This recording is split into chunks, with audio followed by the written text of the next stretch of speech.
iHeart, get ready. Fantasy football is here. Welcome to the Scout Fantasy Show. ScoutFantasy.com is home to the Fantasy Football World Championships and the best players in the world. Real money winners giving their secrets to help you win. Now exclusively on iHeart. This is the Scout Fantasy Show with your host, the one, the only, Dr. Roto. It's Dr. Roto. Get out the insurance cards. Get out the copay. The office is open, my friends. And as we do every week this time, we go over the scores. We mine the box scores for fantasy gold. I'm going to start with last night's game, the Cowboys and Cardinals. Carson Palmer looked very good, but they just had some mistakes there, and the Cowboys capitalized on them. I thought Dak Prescott looked excellent. They really just played very well at the end of the game, the Cowboys. Dak Prescott, 183 yards, 2 touchdowns. But it was Bryce Butler with a couple of big grabs. And I think, Des Bryant didn't do anything. 2 for 12. So when I'm looking at the fantasy box scores here, I ask myself, who's the third receiver? Is it Cole Beasley? Is it Terrence Williams? Is it Bryce Butler? I think when they want a big play, they go to Bryce Butler. Is he a guy that I'd pick up? Well, I don't feel great about it. But I think he's somebody that if you need him in a pinch, in a deep league, in a bye week situation, you might go there. Andre Ellington. He had 5 carries for 22 yards. He also had 5 receptions for 59 yards. I know they played from behind, and that's what happened there. But still, those are good numbers. People are always looking for a running back. Chris Johnson did nothing yesterday. Jermaine Gresham was 5 for 47. Let's not go crazy there. I think that was more of a testament to bad coverage by the Cowboys than it was by how good Jermaine Gresham really is. He's more of a blocking tight end. Get to the Giants in Philadelphia here. What I'm seeing, Sterling Shepard had 10 targets. So the receivers, Shepard had 10, Beckham had 13, Marshall had 11, Ingram had 7. That's the Giants. The running game has to be better, but there's nobody there that's doing anything about that. So Sterling Shepard, if I'm mining the box scores, I'm seeing 10 targets, 7 receptions. I'm liking what I'm seeing there. That's a guy that I'm interested in. Philadelphia, there's a lot to like here. So first of all, Wendell Smallwood. Now with Darren Sproles out, he should have a bigger role. LeGarrette Blount, they were talking about getting rid of him, but I think he just cemented his role. Corey Clement looked very good in preseason. Now he actually scored a touchdown. He might be a guy to invest in. So I think there are 3 guys here. Blount, if he was dropped in any league, Smallwood, Clement, are you going to be bidding? We'll talk about bidding tomorrow in how we look at the fab money. But I think all those 3 guys are legit. All those 3 guys are absolutely legit and guys I might look at for sure. So let's go back to Thursday night's game. We often forget Thursday night's game. I still like Matt Breida. If he's out there in the league, 3 carries, he had 3 receptions. He's the guy if something happens to Carlos Hyde. So I'm in on him. After that, nobody really. I like Trent Taylor. I thought he was interesting. He had 4 targets. He went 3 for 32 and a touchdown. But it wasn't just that he had 4 targets. He looked really good with those targets.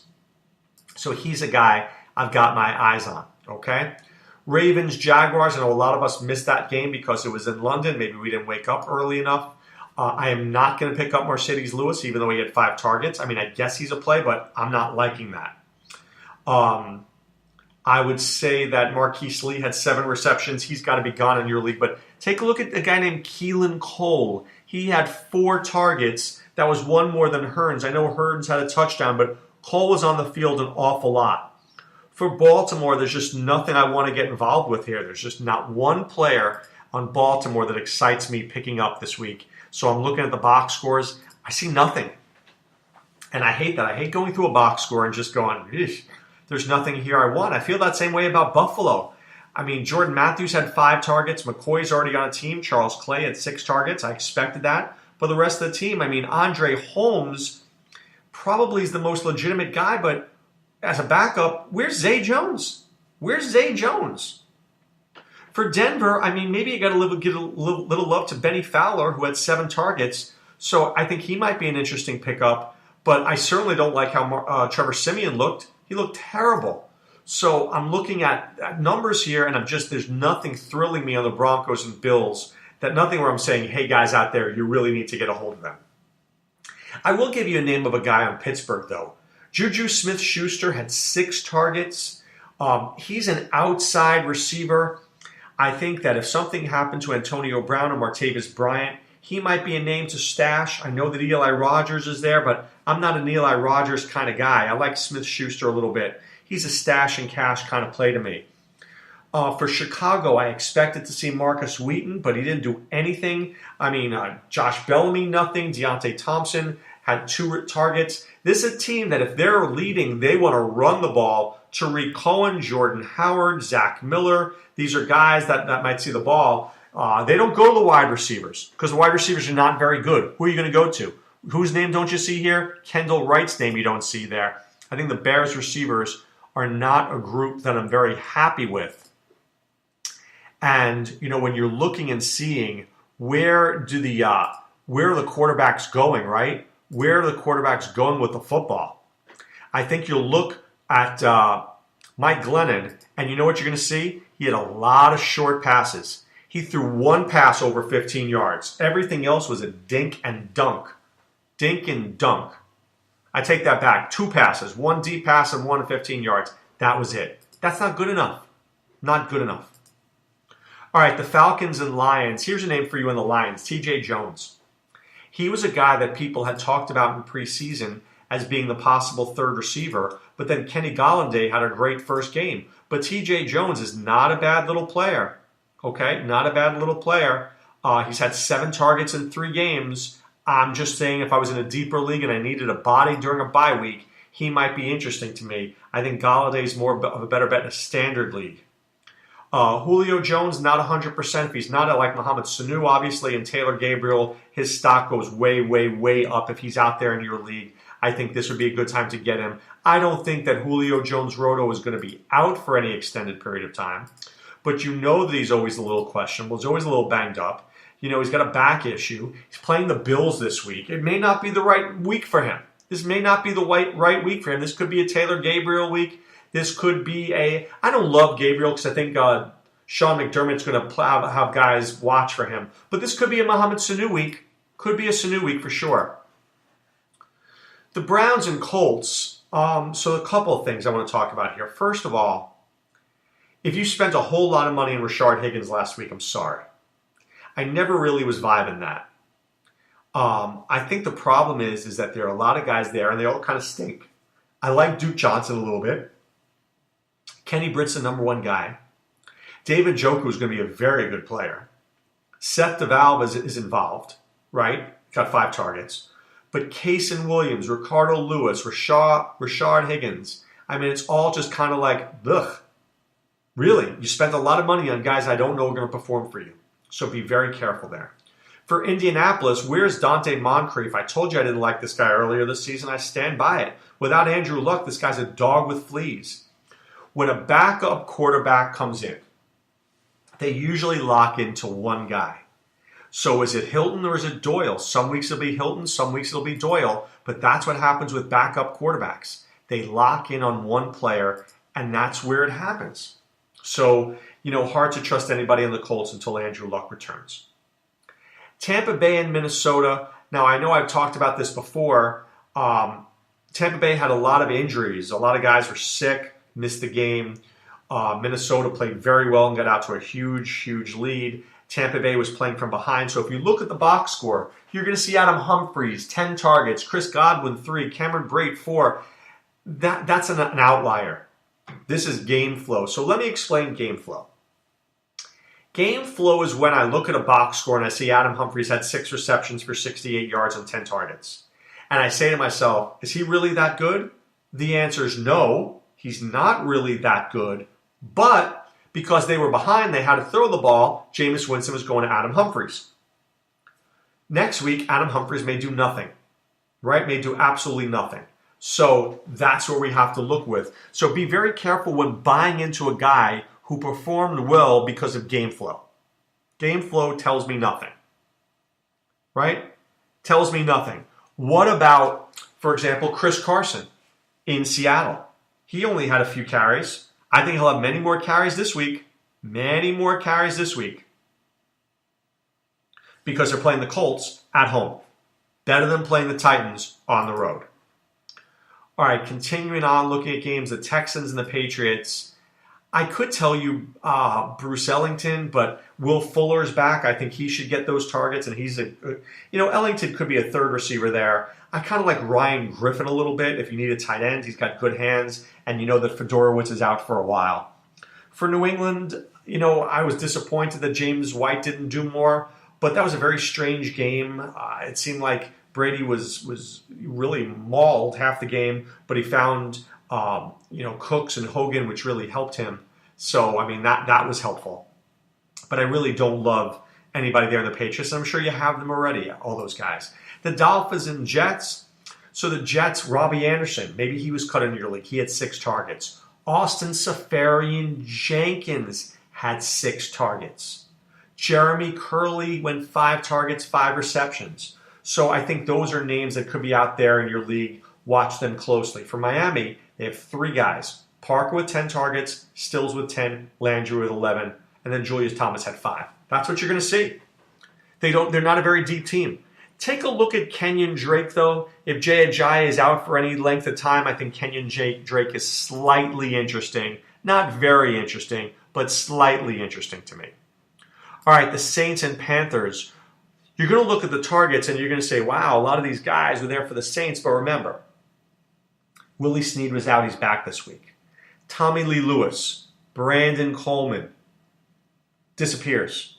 You'll see Thomas, Snead, Ingram, Fleener, Kamara. So Snead will get those targets. He will. For Carolina, Kelvin Benjamin, not 100% right now. I would say he's 50-50. Very questionable whether he plays this week, right? He's got a problem with his knee. There's no structural damage, but he may need some time off. If he's off, McCaffrey had 11 targets this week, could have more. Funchess will have targets. Ed Dixon for sure will have targets next week. Curtis Samuel had 5 targets. Bump those guys up. If Dixon or Samuel are available in your league and you need 1 week of play, you've seen New England's pass defense. It's terrible. So could Samuel make a play? He quite possibly could. He very could. Okay? He really could. So keep your eyes on him. The Seahawks and Titans. The Seahawks, Doug Baldwin, not 100%. If he's not around, Paul Richardson, who had 7 targets, Tyler Lockett, who had 3, they step up. They're not a very deep receiving team. If Seattle struggles, I don't look at Tanner McAvoy much, okay? I don't think he's great. Maybe some people do. I'm not a big fan. What I think happens is the double tight end set, right? Luke Wilson gets more involved, and C.J. Prosise will get more involved. He had 5 targets. If anything's wrong with Baldwin, that'll be what happens. You'll see way more tight end targets there. For Tennessee, there was no Corey Davis. Rashard Matthews had 10 targets. Decker had 5. Tywan Taylor had 3. But Corey Davis will be back, and he will get his allotment of targets. He will be a target machine for this team. Absolutely. All right, a few more games. The Bengals and Packers, if you watch how Andy Dalton threw the ball, he almost at no point did he throw the ball to the left side of the field. So take a look at the numbers. You will see pictures here. He threw the ball to the left side of the field 3 times. So basically, anybody who lines up on the left side of the field receiving-wise, I want no part of. Tyler Boyd, 1 target. Brandon LaFell, 2 targets. Gone. I want A.J. Green. I want Joe Mixon. And I want Tyler Kroft. And Tyler Kroft's an interesting play with Tyler Eifert out, at least for coming weeks. For Green Bay, Randall Cobb wasn't there. You're going to look at Geronimo Allison. You're going to see 8 targets. I like Geronimo Allison. I do. But, if Cobb is back, Allison goes to the bench. He's rendered useless at that point. Okay? He's rendered useless at that point. All right, the Chiefs and Chargers. The Chiefs are just mad and terrible to me because they're just not enough targets. Travis Kelce, 1 target. Kareem Hunt, 1 target. When the Chiefs are down, they're a different team. When they're up, They just sit on the ball. So Albert Wilson had 4 targets, but I don't trust any of these guys. I mean, I like Hill, I like Hunt, I like Kelsey. Otherwise, I'm not interested. For the Chargers, Travis Benjamin had 8 targets, but that was game flow. Brandon Oliver, 6 targets, game flow. Tyrell Williams, 7 targets, game flow. Where the heck was Hunter Henry? Come on. Where the heck was Hunter Henry? That's unforgivable. I mean, 2 games with a big goose egg. I don't want to cut this dude, but I almost feel like I need to. I'm not going to do it. I'm going to hold off, but I don't feel good about it. All right, finally, Washington and Oakland. Chris Thompson with 7 targets. Jamison Crowder with 6. Pryor with only 4. Ryan Grant even had 4. Josh Doxson had 2, including the big touchdown catch. So, I mean, here I think, look, Thompson is doing great right now. Jordan Reed was out. Vernon Davis had 5 targets. So when Jordan Reed is out, you want VD. You want VD for sure.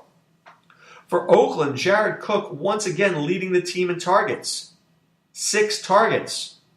That's a ton. I mean, for this team, Amari Cooper had 5. Michael Crabtree was injured. He only had 3. But Jared Cook once again leading this team in targets. Done it a lot so far. He's very underrated, and if he's available in your league, especially this week where the Raiders play the Broncos, I don't think things are going to improve. Right? I don't think things are going to improve for them with their receivers against the Broncos. Right? So that tells me a lot. That tells me a lot. So it tells me Jared Cook may have another good week this week. Okay? So keep your eye on him. If he's available in your league, you might want to grab him. He might be a very good waiver wire play. We'll talk waiver wires tomorrow when I give you guys at each position who I'm looking at, who I think could be guys that you want to pick up. All right? There's not a lot of money to be spent this week. I know last week we had Higgins. The week before we had Buck Allen. I don't know if there's a big guy this week who I'm spending $200 or $300 on. Some weeks you have to know when to go light. Some weeks you have to know when to go heavy. All right? But if you're going to go heavy in DFS, please check out scoutdfs.com. Don't spend a ton of money unless you let our experts help you.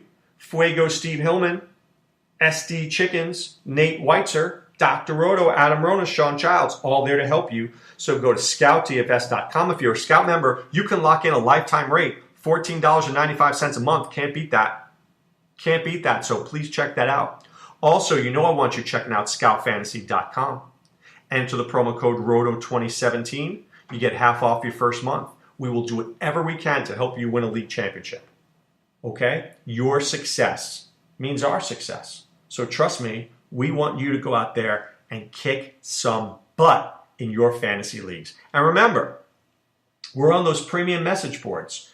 Every time I go on the message board, I love it. I see Sean Childs, Mark Deming, Adam Ronis, everybody answering questions. I'm answering questions. We're trying to get to every single person and give the best advice we can because we're high stakes winners. We know what we're doing. We want you to be winners as well. So that's part of being part of the Scout Army. So check that out there. All right, time now to put away the insurance cards, put away the copay. The office is closed, my friends. Back tomorrow with more Waiver Wire Wednesday. Wishing you a great day. Be well. Take care. Thanks for listening to the Scout Fantasy Show. There's never been a better time to join the Scout Army. Visit scoutfantasy.com. Use the promo ROTO for 2 months free. And don't forget, fantasy players, please thumbs up the podcast on the iHeart app. See you next time. Go Scouts!